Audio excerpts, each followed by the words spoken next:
But again, notice that these are nuclei, and they're fairly spaced apart. But what else jumps out at you when you look at this kind of connective tissue? All of these thread-like things. These are extracellular protein fibers of different types, okay? In our extracellular environment, in our extracellular matrix, not only are there liquid types of materials in the extracellular fluid, but there are cells that synthesize and secrete proteins that make up these kinds of fibers. There are thicker fibers than these, and these mostly look like what's called reticular fibers, the thin diameter fibers. All right, the thick diameter fibers, which aren't shown here, maybe this might be the beginning of one of them. But the thick diameter fibers are made up of a protein called collagen. All right, you hear cosmetic commercials where they're encouraging you to buy this lotion with collagen in it. All right, you can't put collagen through your skin. It is a protein.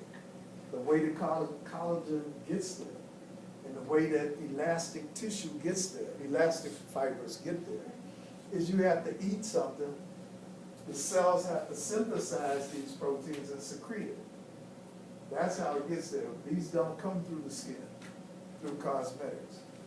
All right, but the thicker fibers, like collagen fibers, there are elastic fibers that allow the skin to snap back and what have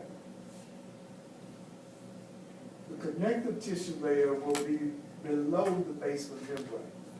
Connective tissue will bind structures together, will connect or hold or bind structures together. Now, there are different kinds of connective tissues that don't even look like they belong to the same category.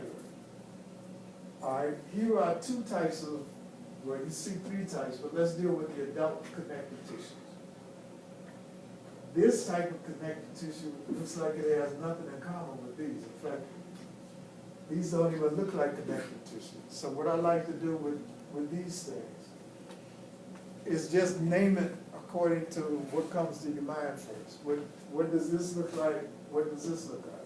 This one, stones. This one looks like stones. Yes, they're Like a path on a sidewalk or something? yeah. Okay, like a pattern on the sidewalk. Okay, rocks, stones, patterns on the sidewalk. The ones on the right look like leaves and sticks, like on a tree. Okay. No, on the top right. Or here. Yeah. Okay.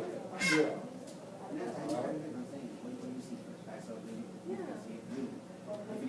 To me, I thought of marshmallows. Oh, yeah. I used to be a Boy Scout. Oh, that's cute. Other people said a soccer ball, Um, you know, with the designs on the soccer ball. You know, so whatever you come up with, that's going to be how you remember that this is adipose tissue. oh, fat cells. All right?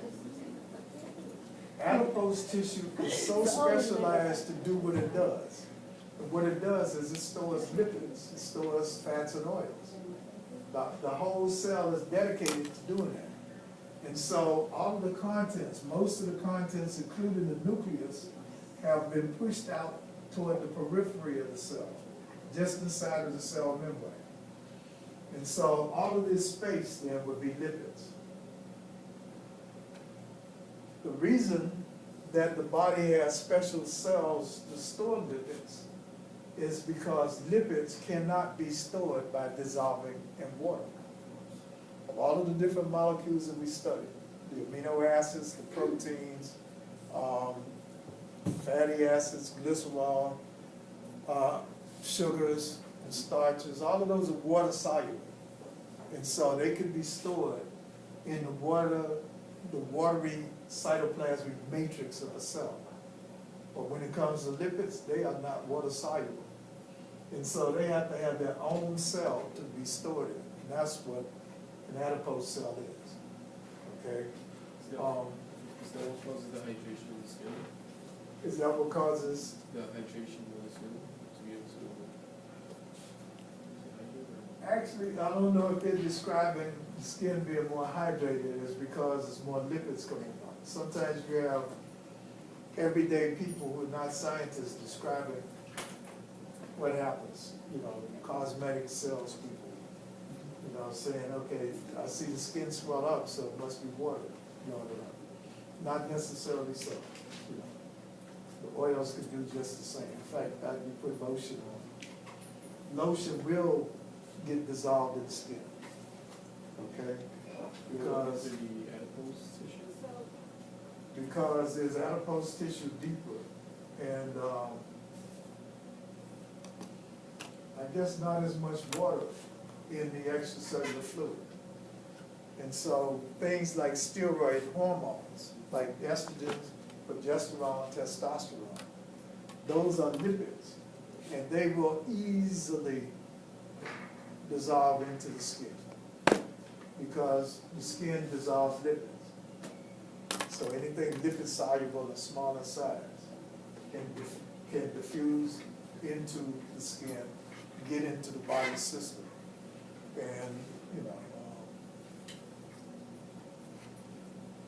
there are commercials that tell women not to, you know, handle this kind of pill if it's got testosterone in it, you know, it could go through the skin.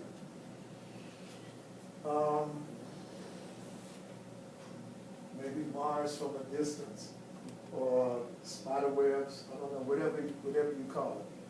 This is areolar connective tissue. This is the tissue that connective tissue is named after. It binds things together. It bonds things together. It connects things together. Okay, and you find this tissue under the basement membrane that we were looking at.